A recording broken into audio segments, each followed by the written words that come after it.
आंबेडकरवादीच हे देशाचं नेतृत्व करू शकतो. काय फडणवीस काय मेरिटवर निवडून आला का? कुटुंबातला एक भाऊ आयबीचा प्रमुख असतो, दुसरा भाऊ RSSचा प्रमुख असतो. की आज सुद्धा हत्तीची सोंड माणसाला लावता येत नाही. यांच्या ढुंगणाखाली 100-500 कोटी आहेत आणि ते वाचवण्यासाठी हे संघाशी पंगा घ्यायला तयार नाहीत, बुवाबाजीशी पंगा घ्यायला तयार नाहीत. आपल्या सगळ्या जयंतीचा फायनान्स प्रत्यक्ष अप्रत्यक्ष RSSचा आहे. महारांना किल्लेदार केलं. सर्वात महत्वाचं म्हणजे जिजामातेचं किचन महार कुटुंबाच्या हातात होतं. स्वर्गाची लालूच, नरकाची भीती, 33 कोटी देवाची भीती. जय भारत. जागृती न्यूजमध्ये आपल्या सर्वांचं स्वागत आहे. दर्शक हो, आपल्याला माहीतच आहे की आम्ही जागृती न्यूजच्या माध्यमातून वेगवेगळ्या मान्यवरांच्या प्रतिक्रिया, त्यांचे मत, त्यांचे विचार आपल्या पुढे मांडण्याचा प्रयत्न करत असतो. आणि आज माझ्यासोबत न्यायमूर्ती बिजू कोळसे पाटील हे आता आपल्यासोबत आहेत. कोळसे पाटील यांचं जर व्यक्तिमत्व जर बघितलं आपण तर ते या वयामध्ये सुद्धा निर्भीड, कोणालाही न घाबरता RSSच्या विरोधामध्ये बिनधास्त बोलणारे आणि RSSला देशद्रोही म्हणणारे, मोदींवर म्हणण्यापेक्षा मोदींच्या कार्यावर कडाडून टीका करणारे असे बिजू कोळसे पाटील आता माझ्यासोबत आहेत. खरं तर आपण त्यांची राष्ट्रपिता ज्योतिराव फुले आणि विश्वरत्न डॉक्टर बाबासाहेब आंबेडकर यांच्या जयंतीच्या अनुषंगाने आपण त्यांच्याशी चर्चा करणार आहोत. सर, आपलं सर्वप्रथम जागृती न्यूजमध्ये स्वागत आहे. थँक्यू. खरं तर आपण याही वयामध्ये मी मेलो तरी चालेल परंतु खरं बोलायला घाबरणार नाही असं बिनधास्तपणे तुम्ही बोलता आणि RSS या संघटनेला देशद्रोही, तुम्ही सरळ त्यांना देशद्रोही म्हणता. अशा काळामध्ये आजची परिस्थिती आहे, आजच्या परिस्थितीबद्दल काय सांगाल आपण? तुमच्या आयुष्यातील प्रत्येक खास क्षण आठवणीत राहावा असं बनवायचा आहे का? गवळी मंडप डेकोरेटर्स आहे ना. खरं म्हणजे आता आपण, पहिली गोष्ट तर मी रिटायर झालो नाही. मी वयाच्या 47व्या वर्षी न्यायमूर्तीपदाचा राजीनामा दिला. तो का दिला? या मंडळींनी टीव्हीवर रामायण महाभारत दाखवायला सुरुवात केली आणि तेव्हा मी सांगत होतो की रामायण महाभारत दाखवण्याचा प्रयत्न पुन्हा वर्णव्यवस्था आणण्यासाठी आहे आणि ते झालं, आता सत्य झालं. त्यामुळे मी राजीनामा दिला होता. मी मनुस्मृतीला धक्का देणारा पहिला राजा छत्रपती शिवाजी, फुले, शाहू आंबेडकर हे तिघं माझे दैवत आहे. आपण बुद्धापासून सुरुवात केली तर फार वेळ लागेल त्याला, परंतु बुद्ध, कबीर, महावीर, संत रोहिदास, संत तुकाराम, संत ज्ञानेश्वर सुद्धा. कारण ज्ञानेश्वर म्हणतात, देव नाही तया पूजी कोण भक्त, स्वर्ग नरकाच्या कल्पना मूर्खपणाच्या आहेत, ज्ञानेश्वर म्हणतात. त्यामुळं या सगळ्या संतांनी, म्हणजे देशातल्या इतिहासातल्या सर्व संतांनी आज जो देवधर्म सांगतोय RSS, तो सांगितलेला नाही. त्यांनी समाजाला काल्पनिक जगात नेलंच नाही. हे काल्पनिक जगात नेऊन आम्हाला मूर्ख बनवतात हजारो वर्ष. स्वर्गाची लालूच, नरकाची भीती, 33 कोटी देवाची भीती. तर हे सगळं जे आहे हे षडयंत्र आहे आणि त्या षडयंत्रात आमचा समाज सामील होतो. प्रत्यक्ष असं आहे की त्यांची जी आयडिओलॉजी मी अनेक वेळा सांगितली, आत्ता छाती ठोकपणे सांगतो. टिळक, सावरकर आणि गोळवलकर जर तुम्ही वाचला तर त्याचा सारांश असा आहे की आम्ही म्हणजे ते देशाचे मालक आहेत आणि आम्ही सगळे 2 वेळच्या जेवणाचे अधिकारी आहोत. याच्यावर माझी कोणाशीही चर्चा करायची तयारी आहे की हा त्यांचा निचोड आहे. छत्रपती शिवाजी महाराजांनी पहिल्यांदा या वर्णव्यवस्थेला धक्का दिला, मनुस्मृतीला धक्का दिला, महारांना किल्लेदार केलं. सर्वात महत्वाचं म्हणजे जिजामातेचं किचन महार कुटुंबाच्या हातात होतं. त्यापेक्षा महत्वाचं म्हणजे संभाजी महाराजांचे खास जीवाला जीव देणारे मित्र महारच होते.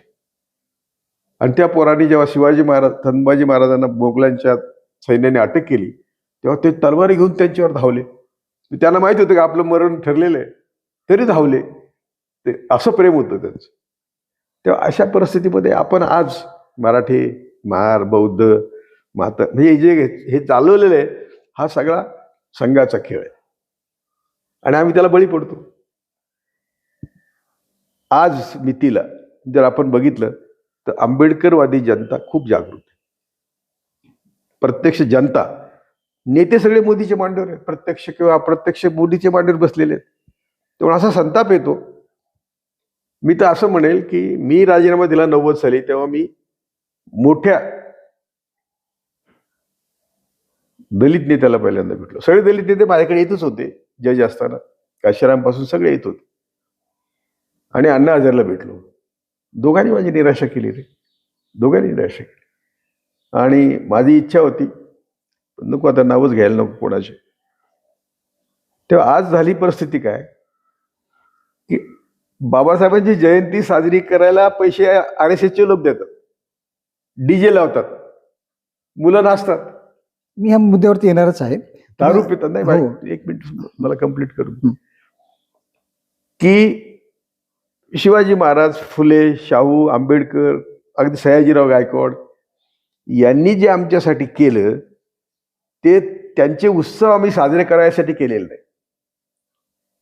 ते म्हणायचे की आम्हाला हिरो बनवू नका, साजरे आमच्या नावाने गजर करू नका, आमचा नेलेला रथ, आम्ही आणलेला रथ आहे तो पुढे न्या.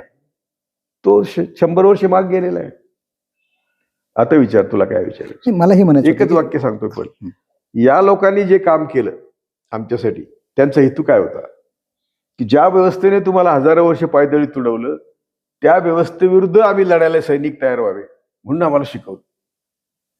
हे जे त्यांनी आम्हाला शिकवलं, का शिकवलं हेच आम्हाला कोणी शिकवलं नाही. कारण त्यांना मृत्यूचा अटळ होता, ते गेले आणि शिक्षण व्यवस्था या विषारी जमातीच्या हातात आली. तिने असं शिक्षण आम्हाला दिलं ते शिकूनही आम्ही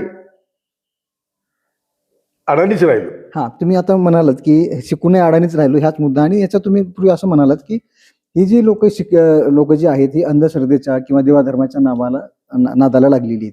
परंतु याच्यामध्ये आपण बघतोय की उच्च शिक्षित, म्हणजे मी तर बघतोय की IAS दर्जाच्या लोक सुद्धा ह्या देवधर्माच्या नादी लागून अंधश्रद्धा पसरवण्याचं काम करतात. तर मग आता हे यांचं अनुकरण सर्वसाधारण लोक करतात. नाही, याचं कारण सांगतो तुला.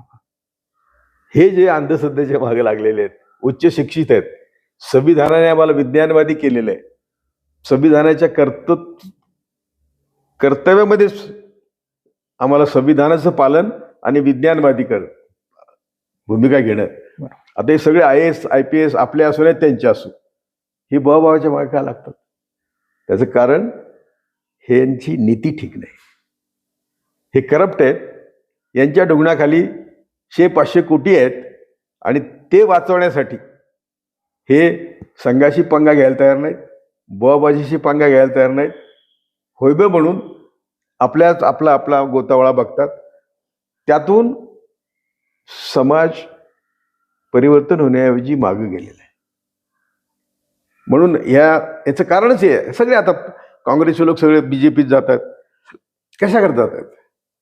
तर त्यांनी केलेली पूर्वीची पापं आहेत, त्यांच्या नाडीवर त्याच्यावर बोट हे ठेवतात संघवाले त्यांच्यापेक्षा 1000 पट करप्ट आहेत. ते हिशोब देत नाही. जगातून त्यांना पैसे येतात, ते CIA कडून पैसे घेतात. CIA, ISI पाकिस्तानची एजन्सी, मोसाद इस्रायलची एजन्सी, ते कोणाकडून त्यांना पैसे चालतात आणि ते पैसे घेऊन आम्हाला वेडा बनवतात. आणि आमचे लोक त्यात सामील आहेत. प्रत्यक्ष अप्रत्यक्ष आमचे सगळे नेते मोदीला मदत करतात. मी सगळ्यांची नावं घेत नाही, त्या नेत्यांना माहिती आहे ते कशी मदत करतात ते. त्यामुळं फुले छत्रपती शिवाजी महाराजांपासून सुरलेलं परिवर्तनाचं काम आहे ते आता रोखलं गेलेलं आहे. नुसतं रोखलं गेलं नाही तर आम्ही 100-500 वर्ष मागे गेलोय. 10-11 वर्षात मोदीला ॲब्सल्यूट पॉवर होता. सगळ्या संविधानिक संस्था ताब्यात होत्या, कार्यकारी संस्था ताब्यात होत्या, न्याय संस्था ताब्यात होत्या. IB, IBचं तर असं आहे की एक भाऊ IBचा प्रमुख असतो. जसे मी 3 संघटना नाव घेतले, CIA, मोसाद, ISI, तसे आमची IB. तर IBचा म्हणजे कुटुंबातला एक भाऊ IBचा प्रमुख असतो, दुसरा भाऊ RSSचा प्रमुख असतो. त्यामुळं IBला म्हणजे RSSची खरी माहिती IB प्राईम मिनिस्टरला कशी देणार? प्राईम मिनिस्टरला दररोज IB साठी 5 मिनिटं 15 मिनिटं ठेवावंच लागतं. आता हे ठेवत नाही, मला माहिती नाही हा काय करतोय. हा फक्त मेकअप करण्यातच वेळ घालवतो. काय दररोज मेकअप रे त्याचे, कोट्यावधी रुपयाचे दररोज त्याच्या मेकअपवर खर्च आहे. असा कसला प्राईम मिनिस्टर झाला मला कळतच नाही. तर पुढे सांगतो मी तुला. त्यामुळं काय झालंय की आम्ही नीतिमान नाही. आम्ही म्हटलं NIA जर आली माझ्याकडे तर मी म्हणतो असतो करा मला अरेस्ट, जेलमध्ये टाकायचं टाका. मी तुरुंगाला भीत नाही, पोलिसला भीत नाही, मरणाला भीत नाही. मग तुम्ही काय करणार? एल्गार परिस्थितीच्या वेळी आमच्यावर खूप वादळ उठवलं होतं आणि आम्हाला आत घ्यायचा प्रयत्न खूप झाला. तेव्हा आम्ही का भीत नाही, तर आमच्या खाली काही जळतच नाही. ईडी आली तर 10-5 पाहिजे शेट घेऊन जाईल, दुसरं काय घेऊन जाणार. तुम्ही आता बोलताना म्हणालात की अधिकारी हे बुवाबाजीच्या आणि याच्या नदी का लागतात, तर ते भ्रष्ट आहेत. भ्रष्ट आहेत म्हणून त्यांना सहारा पाहिजे. सहारा पाहिजे. मग आता नेते भ्रष्ट आहेत, अधिकारी भ्रष्ट आहेत, पोलीस यंत्रणा भ्रष्ट आहे, न्याय व्यवस्था भ्रष्ट आहे. अशा ह्या भ्रष्ट व्यवस्थेच्या ह्या व्यवस्थेमध्ये तरुणांना दिशा देण्यासाठी म्हणजे ह्याचं सोल्युशन काय असलं पाहिजे? हे सगळं भ्रष्ट झालेलं फार आहे. सोपं आहे, फार सोपं आहे. हां, हां. श्रीमंतांना आवडेल आणि सर्वसामान्यांना परवडेल असे सुंदर आणि आकर्षक डेकोरेशन. मग आज संपर्क करा गवळी मंडप डेकोरेटर. तरुणांचं भवितव्य आज अंधारात आहे. भवितव्य कशाला, आजच त्या अंधारात आहेत. एम्प्लॉयमेंट नाही, महागाई डोक्यावर गेलेली, म्हणजे घालायला कपड्यापासून त्यांची पंचायत आहे. अशा वेळी हा देश सगळा आमचा आहे. पाणी आमचं आहे, हवा आमची आहे, जमीन आमची आहे. या देशातली प्रत्येक गोष्ट आमच्या मालकीची बाबासाहेबांनी करून ठेवली. संविधानाची सुरुवात आम्ही भारताचे लोक केली. आम्ही भारताचे लोक याचा अर्थ आम्ही भारताचे मालक आहोत. आणि तुम्ही प्रस्तावना जर वाचली तर आम्ही भारताचे मालक आहोत.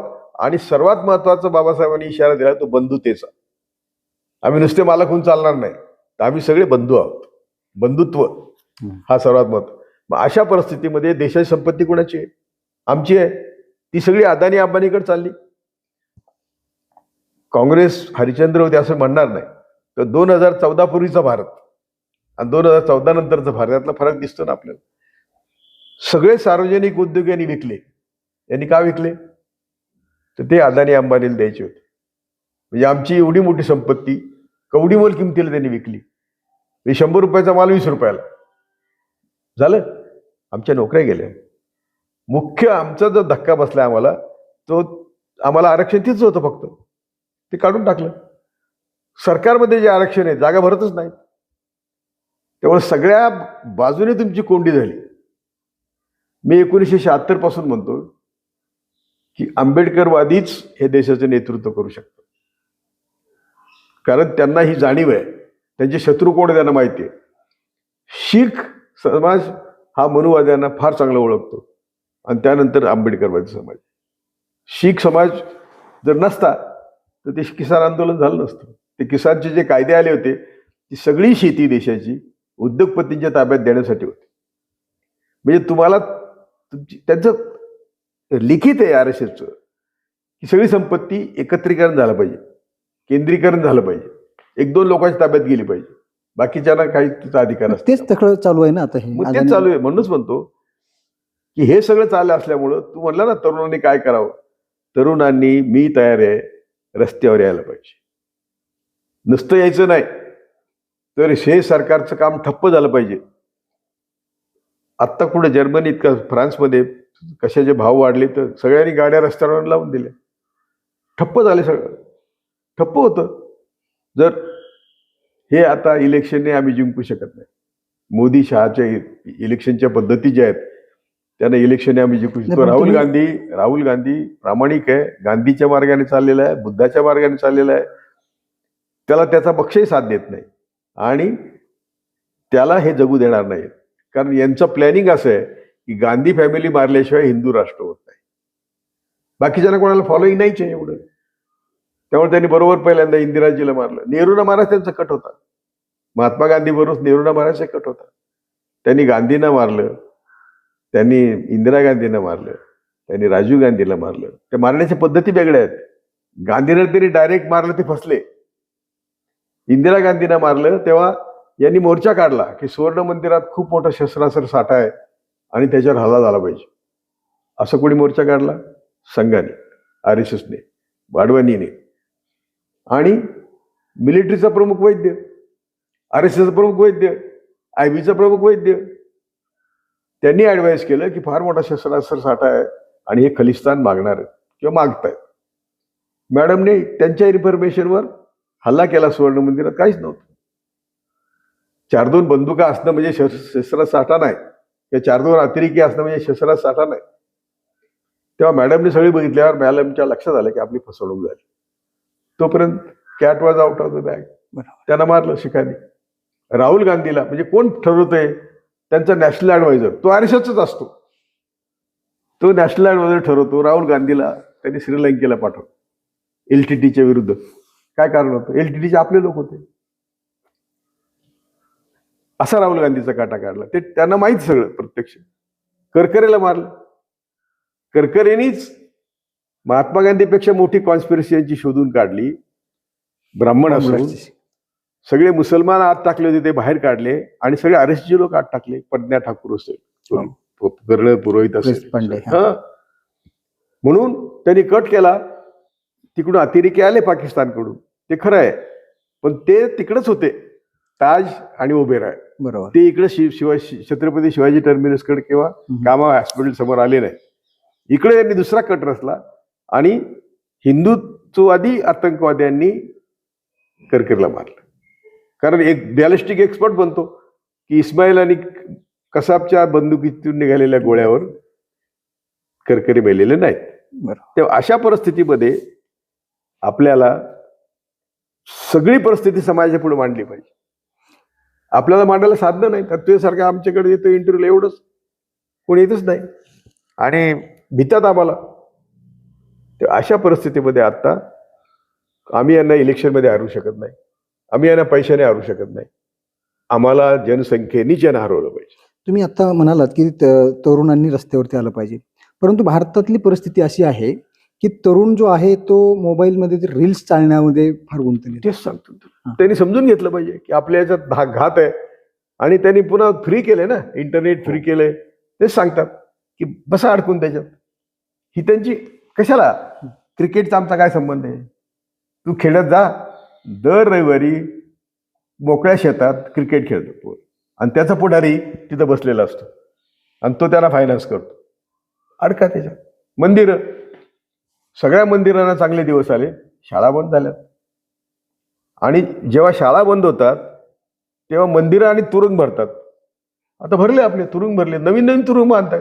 बरोबर आहे. मला एक प्रश्न असा पडतोय की हे जे लोक आहेत ते सर्वसामान्य लोकांमध्ये जात मानसिकता घालतात ते, पण तशी जात मानसिकतेचा विचार जर केला तर आज देशामध्ये 3.5% असलेले हे ब्राह्मण लोक एखाद्या गावचा सरपंच सुद्धा होऊ शकत नाही, एवढी त्यांची लोकसंख्या आहे.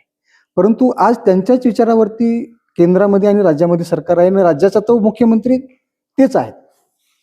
तर हे कसं? नाही, कारण हे सांगितलं तुला की यांनी बरोबर यांची जे आतापर्यंत सत्तेवर होते यांची नाडी ओळखली की करप्ट आहेत, यांच्या प्रॉपर्टीज आहेत, अवैध प्रॉपर्टीज आहेत, अनैतिक प्रॉपर्टीज आहेत.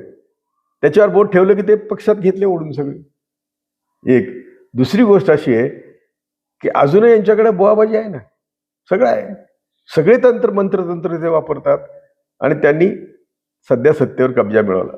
त्याहीपेक्षा महत्वाचं काय, फडणवीस काय मेरिटवर निवडून आला का? प्रत्येकाच्या मतदारसंघात त्यांच्या, म्हणजे महाराष्ट्राच्या मतदारसंघात म्हणा, एखादे कोटी मतदार वाढवले बोगस. त्यांच्याकडून संध्याकाळी मतदान करून घेतलं 5 नंतर, ते यांनीच बोटन दाबली.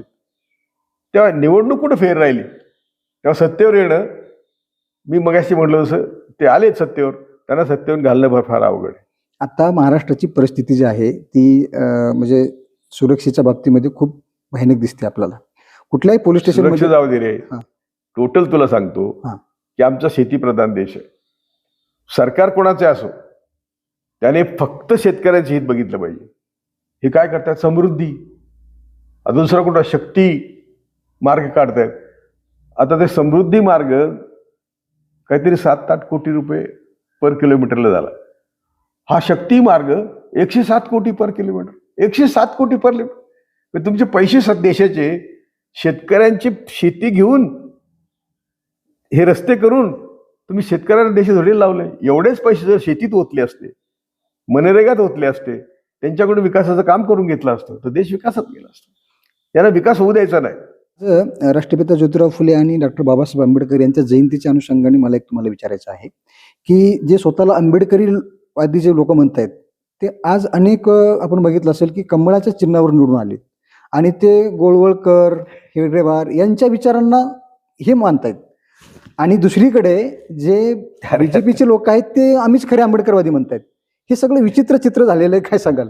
नाही नाही, आपलेच नेते म्हणतात की मोदी आंबेडकरवादी आहे. नेतेच म्हणतात. त्यांना म्हणलं तुम्हाला लाज नाही वाटत असं बोलायला? राजनीति में ऐसा बोलना पडता है असं बोलतात. मी आता सगळे नावं मुद्दाम घेत नाही, कारण काय तर कशाला दुश्मनी तशी घ्यावी. पण उत्तर हिंदुस्थान, बिहार, महाराष्ट्र सगळे हे नेते जे दलित नेते आहेत, आमचे नेते आहेत, आपण दलित नाहीच, आपण आमचे नेते आहेत, ते आम्हालाच ज्ञान शिकवतात की मोदी तर आंबेडकरवादी आहे. आता मोदीचा आणि आंबेडकरवादाचा काय संबंध आहे? लहानपणापासून खोटं बोलणारा माणूस, मगरमच्छ पकडली. अरे आता त्यांनी सांगितलं मी रोबं केला होता लहानपणी, आणि शिकलेलं तर काहीच नाही. तो जे खोटं बोलतो ते सगळे सहन करतात. म्हणजे डॉक्टरांच्या सभेमध्ये म्हणजे ह्या अंबानीच्या आईच्या नावाने हॉस्पिटलच्या उद्घाटनात तो म्हणला की आम्ही गणपतीची सोंड लावली, गणपतीला हाती सोंड लावली, म्हणजे आमच्याकडे प्लास्टिक सर्जरी होती. आता हे सगळं काल्पनिक आहे. गणपती काय, 33 कोटी देव काय, स्वर्ग काय, नरक काय, सगळं काल्पनिक आहे. त्याच्यावर विश्वास ठेवायला लावतात. आणि डॉक्टर फिदी असतात. त्यात आपले डॉक्टर असतात ना, उठायला पाहिजे एखाद्याने की आज सुद्धा हत्तीची सोंड माणसाला लावता येत नाही, आज सुद्धा नाही. प्लास्टिक सर्जरी तुझ्या माझ्या बॉडीतच होऊ शकते. तुझा पार्ट असं नाही होत कुठल्या जनावरांचं आणून लावता येत. कोणी क्रॉसेस करायला तयार नाही. हे सगळे जे असं त्यांना दाबून ठेवले, कारण हे सगळे अप्रामाणिक आहेत. सगळंच हे आता चित्र विचित्र झालेलं आहे. अशा परिस्थितीमध्ये जे आपले महापुरुष आहेत, शिवराय फुले, शाहू आंबेडकर, यांच्या जयंतीच्या निमित्तानं आपण कुठला गुण यांचा लोकांनी घेतला पाहिजे? अरे त्यांनी त्याग केला म्हणून आम्ही आज उभे आहोत. आम्ही त्यांच्या नावाने डीजे वाजवतो. त्यांचे विचार डोक्यात घेऊन तशी वाटचाल आम्ही केली पाहिजे. बाबासाहेबांनी काय सांगितलं? हा रथ मी इथपर्यंत आणलेला आहे, हा रथ मागे जाणार नाही एवढी काळजी घ्या. पुढे नाही न्यायला तरी चालेल, मागे गेलाय ना रथ, आता काय राहिले. त्यामुळं त्यांनी केलेल्या कामाची जाणीव ठेवून आम्ही तसं काम केलं पाहिजे. हे उत्सव करण्याची गरज नाही, डीजे वाजवण्याची गरज नाही, नाचण्याची गरज नाही, धांगड-धिंगा करायची गरज नाही. हे आम्हाला आमच्या पोरांना दारू पाजतात, धांगड-धिंगा करतात आणि जयंती साजरी करतात. आपल्या सगळ्या जयंतीचा फायनान्स प्रत्यक्ष अप्रत्यक्ष RSSचा आहे. आणि तो कसा आहे, हे बाबासाहेब काय म्हणले ते डोक्यात नाही घ्यायचं, नाचा. आता सर, आपणच हे बहुजन म्हणतो ना, हे 85% बहुजन आहे ना. हे 85% बहुजनातल्या अनेक त्याचे आमदार, खासदार, नगरसेवक, हे सगळे जे RSSच्याच गळाला लागलेले आहेत. परिस्थिती खूपच म्हणजे आता दोन हेच गोष्टी लोक आहेत ना. एक तर स्वार्थ आणि दुसरं अनिती. आपलं काहीतरी लफडं आहे ते बाहेर येऊ नये, ते सत्तेवर आहेत ना, त्यामुळे त्यांच्या गच्छिपी जायचं, किंवा लाचार आपल्याला काहीतरी मिळेल म्हणून जायचं. दोनच. मी आमचे एक फार मोठे विचारवंत बनते आहेत, त्याचं नाव विसरलो, ते म्हणे साहेब आम्ही आपापलेले आहोत, ज्या मार्गाने मिळेल त्या मार्गाने आम्हाला पाहिजे. बाबासाहेब विसरलो आम्ही, विमल कीर्ती बनते. विमल कीर्ती फार माझ्याकडे बसतात, आम्ही दोघं मिस्त्र आहोत. तर मला पटलं ते. मी म्हणलं असं का करत, तुझं मला विचारलं तेच त्यांना विचारलं, मला असं का करतात हे? कारण मी तर 76 पासून आंबेडकरवादी आहे. मला त्यांनी जवळ केलं नाही, आणि मी आंबेडकरवादी म्हटल्यामुळे मराठ्यांनी जवळ केलं नाही. त्या अशा परिस्थितीमध्ये मी काय करावं? मी माझं काम चालू ठेवतो. मला कोणाचीच पर्वा नाही. मला कोणी मारायचं तर मारू दे, मला जेलमध्ये टाकू दे. त्यामुळं माझं काम निर्भीडपणे चालतंय, याचाच मला अभिमान आहे. आणि मी 76 पासून जी भूमिका घेतली ती मी सोडलेली नाही, की आमच्या सगळ्या दुःखाचं मूळ RSS आहे, ब्राह्मणवाद आहे. मी 1976 साली सांगितलं, तेव्हा मी 34 वर्षाचा होतो. आता मी 85 वर्षाचा आहे. मी तेच सांगतो. त्याच्यापेक्षा मला इतक्या वर्षाच्या काळामध्ये आपण हे RSSची सगळी पाळंमुळं आणि जे काही सत्य आहे तुम्ही लोकांना मांडताय. परंतु आता ह्या 2 महापुरुषांच्या जयंतीच्या अनुषंगाने आपला एक बोलण्याला वेटेज आहे. आपण म्हणजे समाजामध्ये आपली एक वेगळी ओळख आहे. समाज जरी कोणी भीतीमुळे तुमच्या कोणी हे करत नसतील, परंतु तुमचे विचार हे सर्व बहुजन लोकांना ते पटतात, ते सत्य वाटतात.